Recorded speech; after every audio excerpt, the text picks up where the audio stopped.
welcome back to Holistic Flow. I am your girl Lolo. In this video, I'm going to be telling you 10 starter lock tips I wish I knew when I had starter locks. I don't have a lot of these videos on my channel, and I know there are always people starting lock journeys, so I decided to make one. I am now 2 years into my lock journey.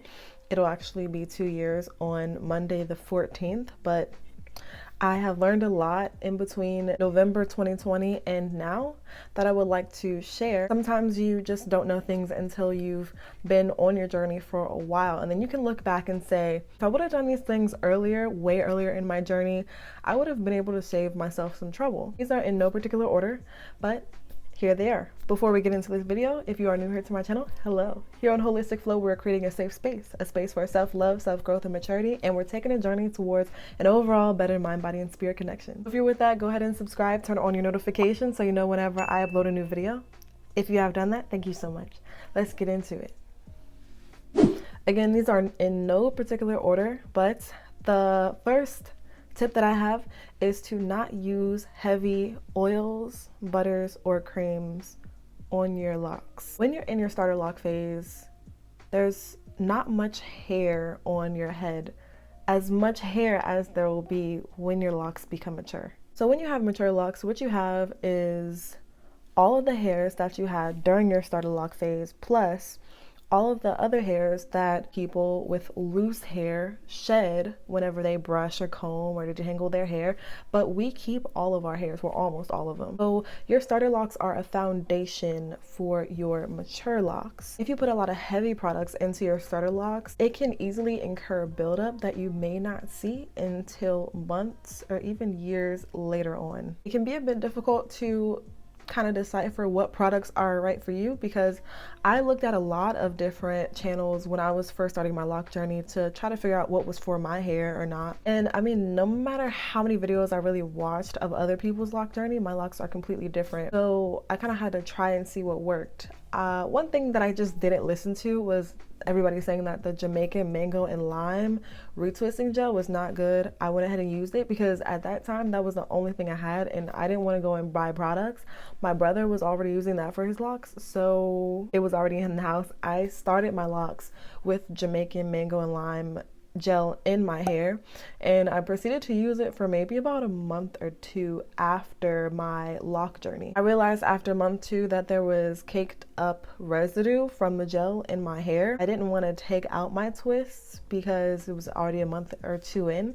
So I just try to do as deep of a clean that I can and move on from that. I can still say today that some of the residue is still stuck in my hair a little bit, but it's not really visible to the naked eye. As much as it may seem, it may be a bit better to go with a more minimalistic approach. So the second starter lock tip that I have is enjoy this starter lock phase. Enjoy the kind of like journey of figuring out what works for you, figuring out your comfortability level with wearing your hair out, or how many retwists you want to get, or if you don't want to retwist your locks. When I say the starter lock phase, I really mean probably within the first to 6 months, and then after that, the maturation in my experience and in the experiences of others that I've watched, the maturation phase begins to progressively accelerate after that. But enjoy the length that you are with your starter locks. A lot of the times the locks will shrink up and then they will drop and then they will shrink up again. But honestly, the longer they get, the heavier they get. My neck almost breaks when I take a shower, and my locks aren't even that long. And then also, it's kind of difficult to eat cereal in peace with your locks down. So just enjoy the shorter starter lock phase while you can. The third tip is embrace what you don't know about your locks.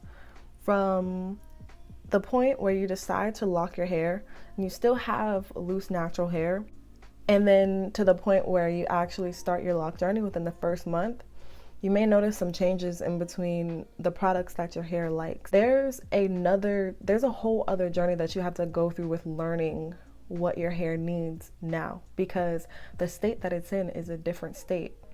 It's a more protected state. So in your first couple of months, you can kind of look forward into the future and possibly see how they mature or see how they will mature, maybe see how they will look, how they'll fall, what thickness they'll be. And you can kind of speculate, but you won't exactly know until you get there.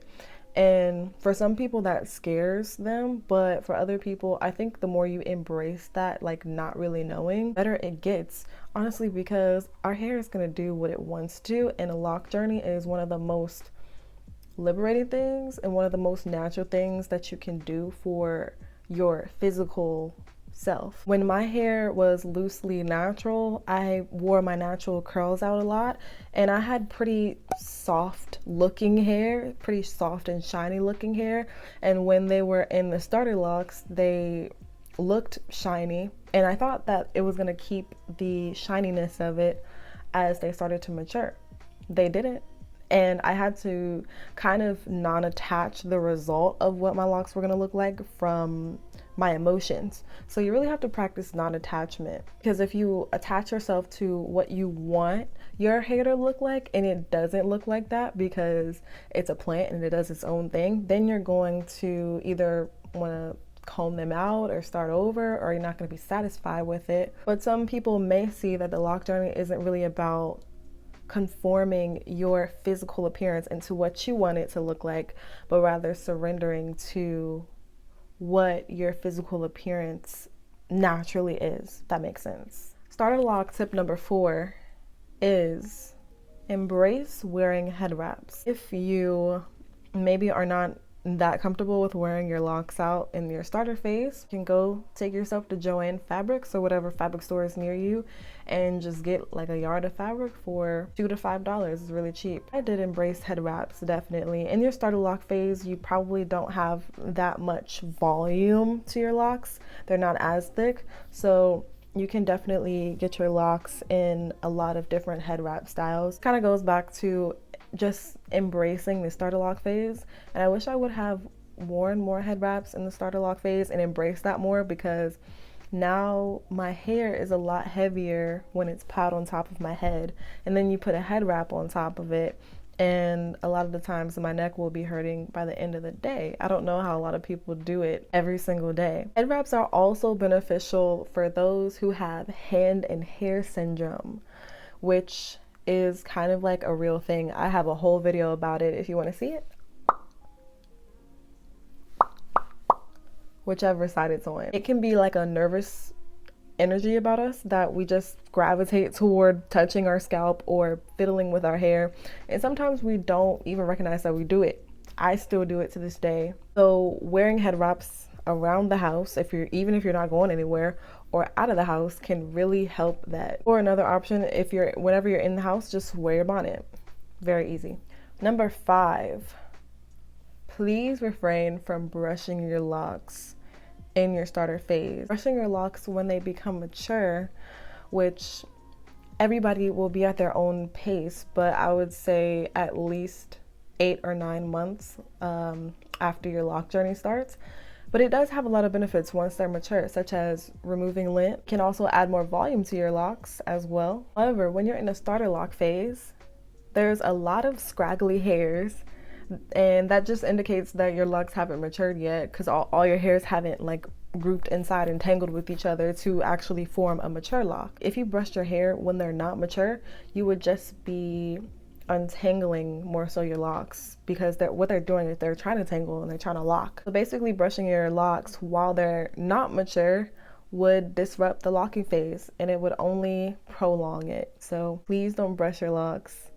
Number 6, avoid a lot of lock styles early on in your lock journey. Within the first 5 months, just really your locks are becoming your hair's most natural state that it's ever been in. It's going through a lot of changes as it is, because you're training your hair to stay in the same spot. Your hair has been so used to being loosely natural and doing all these styles, and I think locks are very diverse. They're very versatile, and we can surely do a lot of styles with them. A lot more than what you may think going into your lock journey, actually. But putting your hair in lock styles certainly puts more attention on your roots and on the length of the lock. And when you think about it, when you are literally pulling on your locks, it literally actually loosens them up a little bit. And I was maybe like 3 months into my lock journey. I was doing twist outs, and it would probably work a little bit better if I actually went to a loctician to do that, but you know, that's another conversation.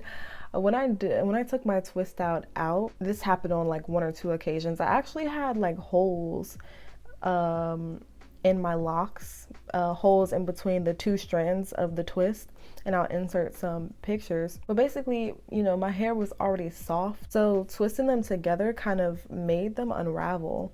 And especially when I would do braid outs, I don't know why I did that. So really, you want to just like avoid tugging and pulling on your hair, especially if you have soft hair, hair that you know is prone to unravel out of your twists or out of your braids or coils or whatever you have. And I mean, if they do become untwisted and braided, just twist them back up. It'll learn to stay eventually. Tip number 7. Prepare for your lock maintenance routine to take increasingly more time. If the reason that you got locks was to decrease your amount of maintenance that you do in your hair, things could be all good now. But once you do get to more mature phases, things are going to change because, like I was saying earlier, your locks are going to grow and evolve as you get from the starter lock phase or baby lock phase to the teenage phase, and then to the grown-up phase, and then to the old head phase, if there is one of those. So in between those, even the longer your locks get, the more mature your locks get, again, you'll have more hair that's inside of your locks. That's more hair than our natural hair has ever had in its head before. So that means your drying time will increase over time. The amount of product that you use on your locks will increase over time. The amount of time spent styling, if you do styles, will increase over time. So I would say don't look forward to the laziness of having locks, because the longer they get, the more mature they get. You may want to go into it being open to it taking more time than what you originally thought. Lock maintenance tip number 8. You really want to focus on more natural ingredients in your products. And you want to do that by reading your products. Make sure you know exactly the ingredients that are in your products. And one way you can do that is make sure when you're reading it, you can actually pronounce the name and it doesn't sound like a chemical or anything like that. When you think about our locks, we are allowing our hair to form into its most natural, most protected state. Think about any protective style that you've ever done. Mini braids, mini twists, box braids, faux locks, crochet, all of those things. They're called protective styles for a reason, because your hair is tucked away. So when we lock our own hair, that's like, I see that as the ultimate protective style. Think about it, your starter locks, that's a foundation for the protection that your old hairs are going to fuse in with to protect it even more. You don't want to put unnatural products or even chemicals on the most natural, most protective state that your hair has ever been in, because they kind of contradict each other if you think about it. If you have natural hair, then you want to use natural ingredients, preferably minimal ingredients, like the least amount of product that you can put in your hair. Be kind to your hair, be kind to your scalp, and really know what you are putting on your body. I like to think of the hair as a plant, because it is. It will grow exactly the way it wants to grow. The more we manipulate it, of course, we kind of like shape it and form it to how we want to. But ultimately, for many people, the point of locks is to just let it do its own thing, right? So you want to help that thrive and grow. Starter lock journey tip number 9. Try to make your scalp the top priority of your maintenance. So I know that this part of our hair is the part that everybody can see, right? However, I would argue that not much actual care and maintenance needs to put into the length of the locks, but more into the scalp. Since your hair is like a plant, when you think about watering a plant, you put the water or the food in the soil, because that is the root of where the lock, in this terms, we're talking about a plant. That's the root of where the plant is going to grow out of. So the nourishment in the soil is what is making the plant grow, not the nourishment on the actual leaves. Your scalp is where all the foundational nourishment from your hair comes from, but it also ultimately comes from within. So this is really in an energetic sense too, because how is your, body chemistry, your hormones, how is your nutrition, how much water are you drinking a day? Are you nourishing yourself from within? And then from that, allow the length of your locks to thrive. So then we can get onto the scalp, right? When you wash your hair, when you wash your locks, really focus on your scalp, because unless you feel like you really need to cleanse the length of your locks because of maybe product buildup or what have you, well, first of all, you can prevent product buildup by the first one I said, by not using heavy products. But if you feel like you need to cleanse your, the length of your locks, okay, by all means. But when you wash your hair, you really want to focus in on the scalp, massaging the scalp. And if you use oils, or if you only use rose water or mists or any type of sprays on your locks, maybe you want to start focusing that more on the scalp than on the length of your locks. I'm not saying to neglect moisturizing your locks. You still want to do that, but if your focus is on the presentation of this, maybe you want to shift it a little bit to the presentation on the inside, and then let the outside reflect what's on the inside, the foundation. And number 10, avoid styling your locks when they're dry. This is a really great tip to prevent breakage of the locks. All the styles that you may do, twist outs, braid outs, barrel, roller, rolls, whatever bantu knots, all of those styles, you don't want to do them while your locks are dry, because that can increase the amount of breakage in your hair. Also, whenever your locks do start to get into that teenage phase, they might start to try to marry at the roots whenever you wash your locks.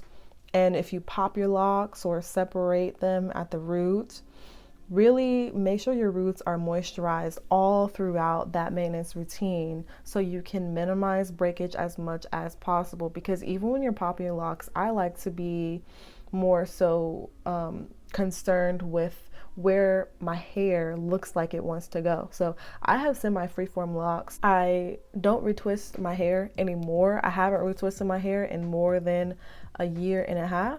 And that is because I realized that my hair just wants to do what it wants to do. So sometimes our hair is in this part, but it wants to be in the part below it. So think about, sometimes the amount of manipulation that we do to our hair, especially our scalp, which again is the foundation. And think about maybe how we can minimize that manipulation by always keeping the scalp and the hair moisturized when we are styling. Those are all the tips that I have. I really hope you enjoyed this video. I hope that it was helpful. If you are on your starter lock phase, let me know in the comments down below what month that you're in. And also, give this video a thumbs up. Subscribe to the channel if you haven't already to see more lock tips and tricks. And I will see you in the next one. Until then, I'm sending peace your way, love your way, and joy to you, your family, and your friends. All right, y'all. Peace.